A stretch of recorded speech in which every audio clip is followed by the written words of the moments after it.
இப்போ இன்னொருத்திக்கிட்ட அந்த குழந்தை வளர்றது தப்பு தானேப்பா? பாட்டி, விஷயம் முழுசா தெரியாம இதுல தலையிடாதீங்க. இங்க பாரு, நீ சொல்ற நியாயத்தை கோர்ட்ல போய் சொல்லு. அவங்க சொல்லுவாங்க உனக்கு தீர்ப்பு. இப்ப நீ கிளம்புறியா? பாசு, கல்யாணம் ஆக போற ஜோர்ல இருக்கிற நீ அதான் இப்படி பேசிட்டு இருக்கிற.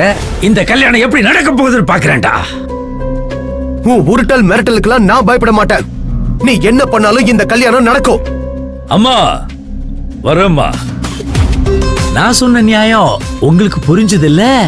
அது போதும் எனக்கு. இவனுக்கு எப்படி புரிய வைக்கணுமோ அப்படி என் ஸ்டைல்ல இவருக்கு புரிய வச்சிடுறேன். எனக்கு என்ன ஒரே ஒரு வருத்தம்னா, நடக்காத கல்யாணத்துக்கு எதுக்கு தேவையில்லாம உங்களை எல்லாம் கூப்பிட்டுருக்காங்கன்னு தான். நீதான் இப்ப தேவையில்லாம கிடைக்காத ஒண்ணுக்காக அலைஞ்சுகிட்டு இருக்க. அப்படியா? பொறுத்திருந்து பார், உன்னை எப்படி அலைய வைக்கிறேன்னு. நடக்காத கல்யாணத்துக்கு என்னுடைய ஆழ்ந்த அனுதாபங்கள்.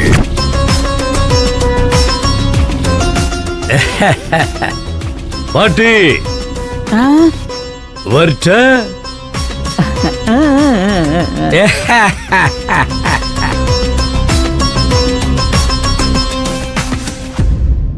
கற்பகா, என்ன இவன் இப்படி பேசிட்டு போறான்? அதானே, அப்ப இந்த கல்யாணம் நடக்காதா? ஏண்டா வாசு, அந்த ஆளு பார்க்க வில்ல மாதிரி இருந்தாலும் பேசுறது சரியா தானே இருக்கு. பெண் குழந்தை அம்மா கிட்ட இருக்கிறதா சரி. அதுவும் இல்லாம இப்ப நீ கட்டிக்க போறவ ரொம்ப திமிர் பிடிச்சவளா இருக்காளே. ஏற்கனவே அவளுக்கு 2 பசங்க. இதுல 3ஆவதா உன் பிள்ளைய நல்லா பாத்துக்குவான்னு நினைக்கிறேன். எனக்கு நம்பிக்கை இல்லப்பா. அதனால அந்த புள்ளைய அந்த அம்மா கிட்டே கொடுத்துருப்பா. அம்மா புள்ள பாசத்தை பிரிக்கிறது பாவண்டா. என்னடி சொல்ற பரமு? கொஞ்சம் நிறுத்துறீங்களா? நான் இந்த வாழ்க்கையை வாழ்ந்துகிட்டு இருக்கிறதே என் மக திவ்யாக்காக மட்டும்தான். சொல்ல போனா இந்த கல்யாணத்துக்கு சம்மதிக்க காரணமும் திவ்யா தான். அவளுக்காக தான் இந்த கல்யாணமே. அப்படி இருக்கிறப்போ நான் எப்படி என் பொண்ணு தூக்கி கொடுப்பேன்? அம்மா சொன்னாங்கன்ற ஒரே வார்த்தைக்காக தான் நீங்க பேசுறதெல்லாம் கேட்டுட்டு அமைதியா இருந்தேன்.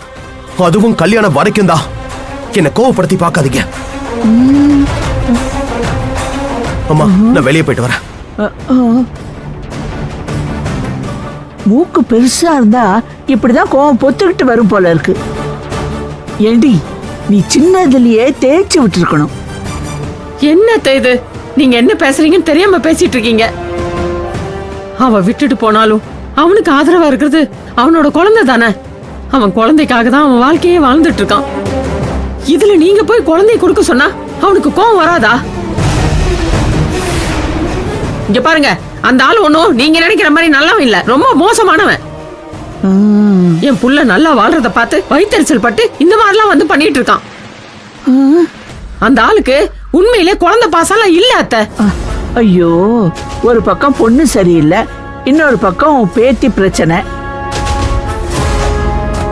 இதுக்கு நடுவுல இந்த கல்யாணம் எப்படி நடக்க போகுதோ. நீ வாடி, நாம போலாம்.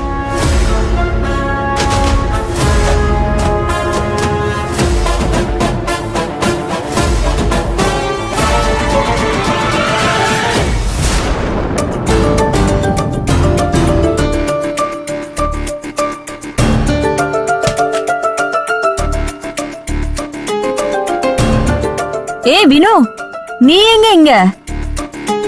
காலையில கல்யாணத்தை வச்சுக்கிட்டு யாராவது இப்படி ராத்திரி வெளியில வருவாங்களா? முதல்ல கிளம்பு. ஏன் நான் வரக்கூடாது? அம்மா தாயே, இது உன் கடை, நீ எப்ப வேணாலும் வரலாம். ஆனா இப்ப வரக்கூடாது. ஆமா, அண்ணனோட சொந்தக்காரங்க உன்னை பார்த்து என்ன சொன்னாங்க? பொண்ணை பார்க்க வந்தா மகாலட்சுமியை காட்டுறீங்கன்னு சொன்னாங்களா? சிரிக்கிற மனநிலைமையில நான் இல்ல பத்மா. எல்லா சொந்தக்காரங்களும் எப்படி நடந்துப்பாங்களோ, என்ன கேட்பாங்களோ அப்படிதான் இவங்களும் நடந்துக்கிட்டாங்க. அவங்க எப்படி நடந்துக்கிட்டா நமக்கு என்ன? அண்ணன் குணம் தங்கம், அது போதும் நமக்கு. மத்தவங்க எப்படி இருந்தா நமக்கு என்ன? என்ன வினு, ஏன் ஒரு மாதிரியாவே இருக்க? என்ன ஆச்சு?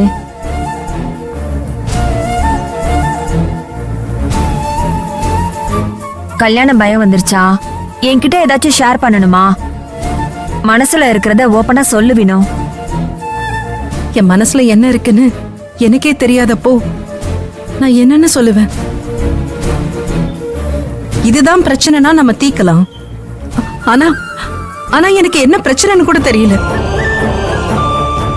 என் மனசு ஒரு மாதிரி இறுக்கமாவே இருக்கு. என்ன பண்ணணும்னு எனக்கு தெரியல பத்மா. என்னன்னு தெரியல. சிவா கிட்ட பேசினா நல்லதுன்னு தோணுச்சு. அதான் நான் கிளம்பி வந்துட்டேன். ஏய் வினோ, உனக்கு என்ன புத்தி கித்தி கெட்டு போச்சா? நாளைக்கு கல்யாணத்தை வச்சுக்கிட்டு இப்ப போய் சிவா கிட்ட பேசணும்னு சொல்லிட்டு இருக்க? அதுவும் இந்த ராத்திரி நேரத்துல? எதுவா இருந்தாலும் என்கிட்ட சொல்லு, இல்ல உன்னை கட்டிக்க போற வாசானன் கிட்ட சொல்லு. எந்த ஒரு விஷயத்தையும் மூணாவது மனுஷன் கிட்ட அதிகமா ஷேர் பண்ணாத. அது இன்னைக்கு இல்லைனாலும் என்னைக்கா இருந்தாலும் ஆபத்து தான். சொன்னா கேளு வினோ. பத்மா, என் மனசுல 1000 கேள்விங்க ஓடிட்டு இருக்கு. அதுக்கான பதில் உங்க யார்கிட்டயும் இல்ல. என் குழப்பத்துக்கு நிச்சயமா உங்ககிட்ட பதில் கிடைக்காது. ஆனா அவர்கிட்ட பேசினா எனக்கு ஒரு சின்ன ஆறுதலாவது கிடைக்கும். அதான் அவர்கிட்ட பேசணும்னு தோணுச்சு. அதான் வந்துட்டேன்.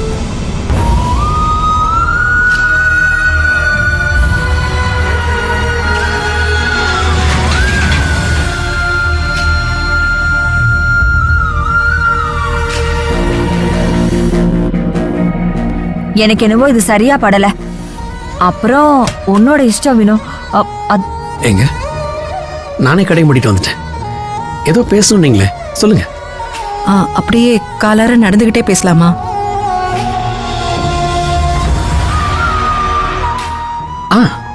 சரிங்க, வாங்க. வரேன் தங்கச்சி. இவளுக்கு என்ன ஆச்சு? ஏன் இப்படி எல்லாம் நடந்துக்கிறா?